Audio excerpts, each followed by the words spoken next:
Hello dears, welcome back. ഒരുപാട് healthy ആയിട്ടുള്ള ഒന്നാണ് മുരിങ്ങയില. അപ്പോൾ ഇന്ന് നമുക്ക് നല്ല ഈസി ആയിട്ട് ഉണ്ടാക്കാൻ പറ്റിയ മുരിങ്ങയില പരിപ്പ് കുത്തിക്കാച്ചിയ കറിയുടെ റെസിപ്പി കാണാം. അതിനു മുന്നേ ആദ്യമായിട്ടാണ് നിങ്ങൾ എൻ്റെ വീഡിയോ കാണുന്നതെങ്കിൽ നിങ്ങൾക്ക് എൻ്റെ വീഡിയോ ഇഷ്ടമാവുന്നുണ്ടെങ്കിൽ മറക്കാതെ ഒന്ന് സബ്സ്ക്രൈബ് ചെയ്ത് സപ്പോർട്ട് ചെയ്തേക്കണേ. മുരിങ്ങയില പരിപ്പ് കറി ഉണ്ടാക്കുന്നതിനായി ഞാനിവിടെ 1 കപ്പ് തുവരപ്പരിപ്പ് എടുത്തിട്ടുണ്ട്.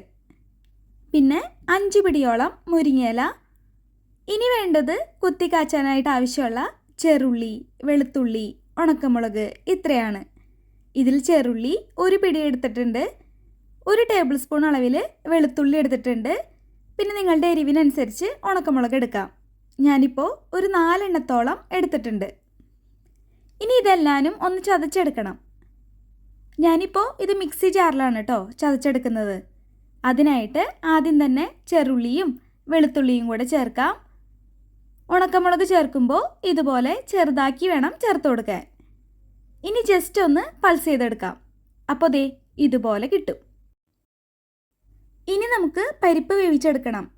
അതിനായി കഴുകി വാരിയ പരിപ്പ് കുക്കറിലേക്ക് ഇട്ട് കൊടുത്ത ശേഷം 3/4 ടീസ്പൂൺ ഉപ്പ് ഇട്ട് കൊടുക്കാം.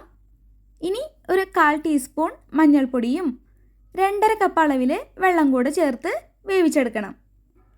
മീഡിയം ഫ്ലെയിമിൽ 2 വിസിലടിച്ച് വേണം കേട്ടോ വേവിച്ചെടുക്കാൻ.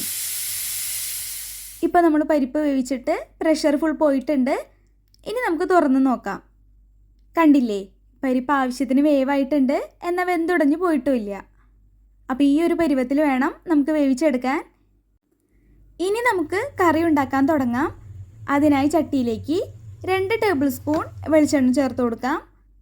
എണ്ണ ചൂടായി വരുമ്പോൾ 1 ടീസ്പൂൺ കടുക് ഇട്ട് കൊടുക്കാം. കടുക് പൊട്ടി വരുമ്പോൾ വറ്റൽമുളക് ചേർക്കാം. ഇനി ഇതിലേക്ക് ചതച്ച് വെച്ച മിക്സ് ചേർത്ത് നല്ലപോലെ ഒന്ന് വഴറ്റിയെടുക്കാം.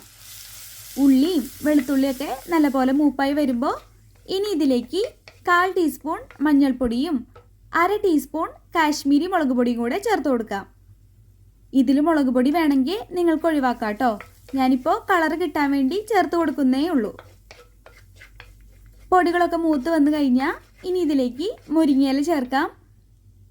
ഇനി നല്ലപോലെ ഒന്ന് ഇളക്കി കൊടുക്കാം. മുരിങ്ങയില വാടി വരുമ്പോൾ കുറച്ചേ ഉണ്ടാവുള്ളൂ, അപ്പോൾ കുറച്ച് കൂടുതൽ ചേർത്ത് കൊടുത്തോളൂ. ഈ സമയത്ത് തന്നെ ഒരു 1/4 ടീസ്പൂൺ ഉപ്പ് കൂടെ ചേർത്ത് കൊടുക്കുന്നുണ്ട്. എന്നിട്ട് കുറച്ച് സമയം കൂടെ ഇതുപോലെ ഇളക്കി കൊടുക്കാം. മുരിങ്ങയില ഈ ഒരു പാകമാകുമ്പോൾ ഇനി നമുക്ക് വേവിച്ച് വെച്ച പരിപ്പ് കൂടെ ഇതിലേക്ക് ചേർത്ത് കൊടുക്കാം. കൂടെ തന്നെ ഒരു 3/4 കപ്പ് വെള്ളം കൂടെ ചേർത്ത് കൊടുക്കുന്നുണ്ട്. ഇനി മീഡിയം ഫ്ലെയിമിൽ വെച്ച് കറി തിളപ്പിച്ചെടുക്കണം. ഇതുപോലെ കുറച്ച് സമയം ഒന്ന് തിളച്ച് കഴിഞ്ഞാൽ ഇതിലേക്ക് ഒരു 2 നുള്ള് കായംപൊടി കൂടെ ചേർത്ത് കൊടുക്കുന്നുണ്ട്. ഒരുപാട് അങ്ങ് കുറുകാൻ നിൽക്കണ്ട, കാരണം ഈ കറി തണുക്കുമ്പോൾ കുറച്ചുകൂടെ ഒന്ന് തിക്കായി കിട്ടും. അപ്പോൾ ഇത്രയേ ഉള്ളൂ. മുരിങ്ങയില പരിപ്പ് കുത്തി കാച്ചിയത് റെഡി ആയിട്ടുണ്ട്. ചോറിനൊപ്പം കൂട്ടാൻ നല്ല ടേസ്റ്റാണ്. അപ്പോൾ റെസിപ്പി ഇഷ്ടപ്പെട്ടെങ്കിൽ വീഡിയോയ്ക്ക് ഒന്ന് ലൈക്ക് ചെയ്യുക. നിങ്ങൾക്ക് ഇഷ്ടപ്പെട്ടവർക്ക് ഷെയർ ചെയ്യുക. മറ്റൊരു ഈസി റെസിപ്പി വീഡിയോയിൽ നമുക്ക് വീണ്ടും കാണാം. അതുവരേക്കും ബൈ ബൈ. Thank you.